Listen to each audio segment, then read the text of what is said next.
What movies have changed the filmmaking forever? The movie that brought 3D back from the dead. Some time ago 3D motion pictures were a contrivance. Cinema-goers wore cardboard glasses with one blue and one red focal point, which were, for reasons unknown, square. Normally films were 90% in 2D with a couple of scenes which had painted 3D in after creation. The procedure was entirely costly and not energizing enough to cause crowds to overlook how senseless they glanced in the glasses. In any case, in 2009, James Cameron's Avatar changed all that. IMAX had been trying different things with 3D film procedures since the mid-1980s, and a couple of motion pictures and narratives had played with the medium. Disney, as well, fiddled with 3D. However, none of the motion pictures that were delivered were outstanding in any capacity. In 2004, Cameron made the narrative Ghosts of the Abyss, utilizing his protected reality camera system, with which he and Bill Paxton investigated the disaster area of the Titanic, that is the boat, not the film, in brilliant, and rather scary, 3D. The film was to a greater extent an oddity than all else, in spite of the fact that the genuine boat looked unnervingly like the film set. Yet, in Avatar, the 3D film truly made its mark. Indeed, it was incredibly costly to make, however the incomes were tremendous, and it got one of the most noteworthy earning films ever.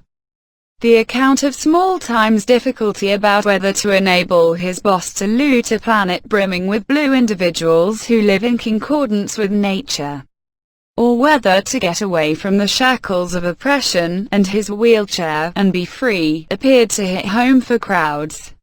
Since we've all been there. The accomplishment of the film led to the restoration of 3D as a film medium, and out of nowhere every activity blockbuster discharged both 2D and 3D forms, and multiplying their incomes. Crowds for 3D motion pictures have started to decrease again as of late, however, whether that is on the grounds that cinema-goers consider 3D to be trick, or on the grounds that they aren't happy to pay more for the seats, isn't clear. Time for Avatar 2. This is real footage. From the most costly film on the planet, to the least expensive. The Blair Witch Project was made for $10 and a nickel that the executive discovered down the rear of the couch. All things considered, maybe somewhat more than that, yet very little. Utilizing modest cameras, no content, ropey entertainers and a mess of nerve, the producers Daniel Myrick and Eduardo Sanchez changed the film business, or then again, to be increasingly exact, the blood and gore flick industry. Found film had been done previously. The method had been utilized in books for quite a long time, yet the principal model in film is thought to have been Cannibal Holocaust, a film that is actually as awful as it sounds. The Blair Witch Project isn't generally an extraordinary film. It's not so much as an incredible blood and gore movie. In any case, it had a splendid promoting effort. At the point where the film was introduced at the Sundance Festival, the entertainers were completely recorded as either missing or deceased. No honorary pathway treatment for them. The film's authentic site included missing persons banners and requests for data, and the film was one of the first to have a viral advertising effort. The film likewise conveyed an announcement alarming the crowd that what they were going to see was genuine film. It wasn't, however. The falsehood helped make the Blair Witch Project a tremendous business achievement and guaranteed that each thriller for the following 10 years would be about certain children with a camera and a urban legend nobody has ever known about. What's more, you realize that while the children probably won't enjoy, the camera, shockingly, will. The film that killed hand-drawn animation. Toy Story, broadly, is the principal full-length movement made completely by PC Liveliness.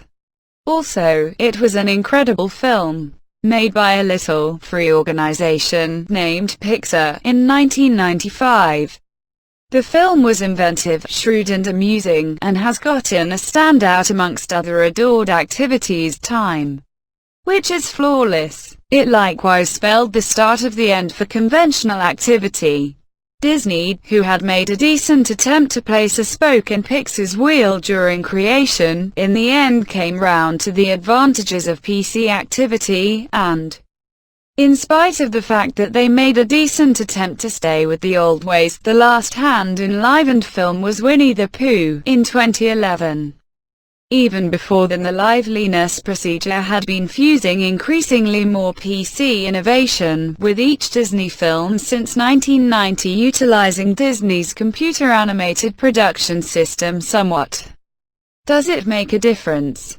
Presumably not. In spite of the fact that it is consistently a disgrace when progress pulverizes another long-standing industry, Toy Story, and all the films that tailed it were still made by specialists, journalists and entertainers.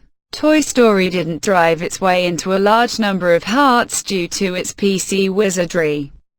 That was down to an extraordinary fellowship between a cattle rustler and a space explorer.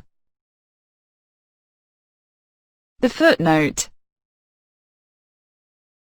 Some films have a big impact on the cinema. For others it's more of a footnote. For the Muppet Movie, a footnote was their impact on cinema. If you liked the Muppets, you probably thought the Muppet Movie was great. If you didn't, well, who cares? It's a film about some puppets and their journey from oblivion to the standard rich and famous contract. In other words, nothing out of the ordinary. Until the credits rolled, because the Muppet Movie was the first film to include a post-credit scene. In the case of the Muppet Movie, this consisted of Animal yelling at the audience to go home.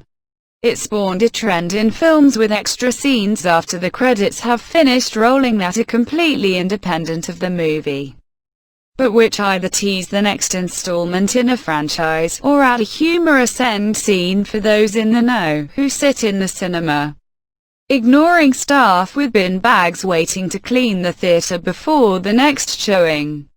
Audiences of Avengers: Endgame almost rioted after having sat through 3.5 hours and 23 films.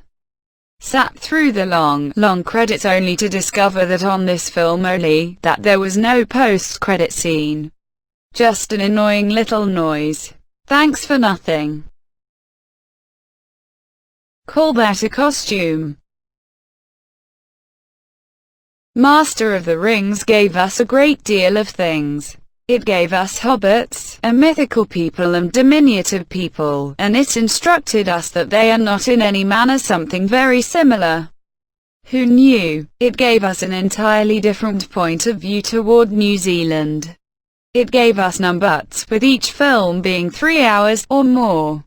Furthermore, it gave us Andy Serkis in a movement catch suit, playing Gollum. In spite of the fact that tries different things with movement catch had been continuing for some time, the character of Jar Binks in Star Wars The Phantom Menace, for instance, was the first to utilize the procedure in 1999, yet it wasn't until The Lord of the Rings: The Two Towers in 2002 that movement catch should be possible in genuine time. The movement catch suit has produced 1,000 motion pictures where on-screen characters wear clever suits, and given Andy Serkis a whole vocation in films where nobody ever observes his face.